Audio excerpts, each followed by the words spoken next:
Are we rolling? Okay. Check this out! Cut! You couldn't think of anything better than that. Yeah, that was pretty bad, even for you. Okay, you're the one who wanted to do this whole meta-comedy thing, so don't—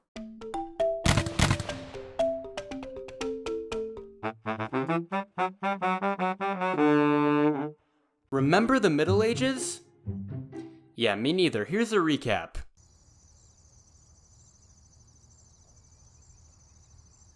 Hey, what's that black bubble on your back? Long story short, things were pretty bad, so people took comfort in anything they could, namely, religion. By 1411, the dominant religion of Western Europe was Catholicism, and the dominant figure of Catholicism was the Pope. Problem was that in 1411, 3 different people claimed to be the true Pope. Now, all of this didn't actually have anything to do with religion, and was really just political maneuvering, which upset 1 or 2 people. One of these people was Jan Hus, a priest from Bohemia who had been pretty fed up with the church for a while now and had gained popularity by preaching against certain practices. The concept that really got on Hus's nerves, though, were indulgences, which was basically just paying the church to send you to heaven. Hus's hate for this stemmed partly from the perceived immorality and partly from the weird ASMR marketing campaign that accompanied it.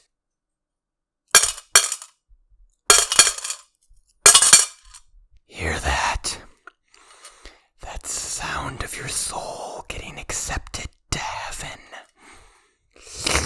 Another person who was mildly inconvenienced by this lack of papal commitment was Sigismund of Hungary, who was king of Germany, and was also related to the king of Bohemia, Wenceslaus. Medieval titles, gotta love him. Now, of course, he didn't actually really care about religious unity, and was more irritated that he couldn't be crowned Holy Roman Emperor without a universally accepted pope, so he decided to call a bunch of people together to sort out this mess once and for all. One of the people invited to this papal power picking party was Jan Hus, but when he got there, he was thrown in a dungeon and burned as a heretic. This was unpopular back in Bohemia for some reason, and sparked a new movement of religious revolutionaries favoring Hus's ideas, who called themselves the Hussites. Since religious tolerance hadn't been invented yet, Wenceslaus began to crack down on the deviants, which just made everybody in his country hate him. This hatred was demonstrated quite tactily in 1419 when some Hussites rolled up to the town hall in Prague and yeeted a bunch of the king's officials out of the window.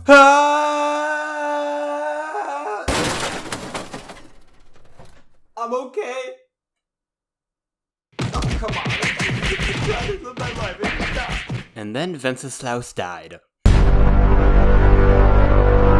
Turns out that power vacuums and religious unrest don't mix very well, so Prague quickly turned into a battleground between the royalist and Hussite forces. After a good part of the city had been destroyed, the more moderate Hussites offered a truce to the royal forces and promised to find a compromise. However, there were many radical Hussites who were not happy with these negotiations, and led by the half-blind general Jan Zizka left Prague to find a new home. On the way, Zizka's forces clashed with the Bohemian Catholics at the Battle of Sudemesh. Heavily outnumbered, Zizka demonstrated his strategic prowess by employing his revolutionary tactics. Heavy wooden wagons would be loaded up with a mixture of crossbowmen, polearm infantry, and soldiers armed with crude handguns. These wagons would then be grouped into a circle to form a wagon fort, or Wagenburg, to protect infantry and cavalry inside who would be used for counterattacks. With just over 400 men, women, and children against over 2,000 Catholic knights, Zizka won an astonishing victory and showed the rest of Europe that the Hussites were not to be trifled with. With the Bohemian Catholics in retreat, Zizka's radical Hussites decided to post up in a settlement they named Tabor. The Hussites were now split into 2 groups, the Ustaviste in Prague and the Taborite in Tabor. Now, Tabor was pretty wild. It was basically like that part of every city that's full of hipsters. There were radical socialist politics, crazy beards, and questionable nudity. No, seriously, there was a group called the Adamites who believed that going around naked helped them get closer to God. Hey. Wanna learn about God?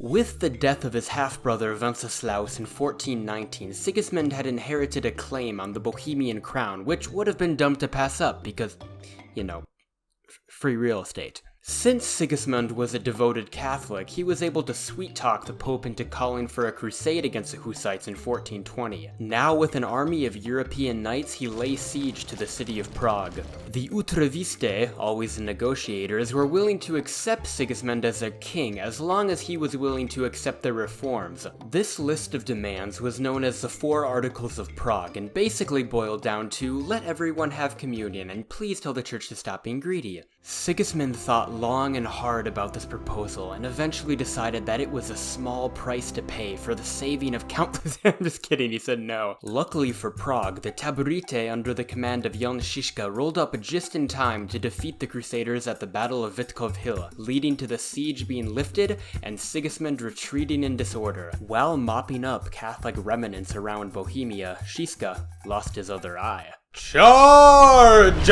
Sir, that's the wrong way. This way? Nope. Okay. How about now? Nope, that's where you just were. Here? However, even with the Catholics in full retreat, the Hussites were unable to capitalize on their victory because as soon as they were victorious, they would just start fighting each other. But the Crusaders would be back, and the Hussites would rally together again.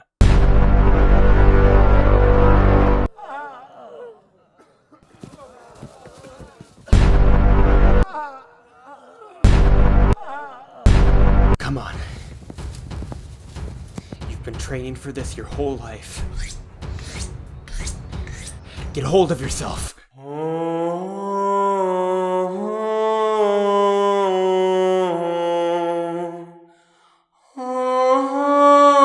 Nope, can't do it. I quit.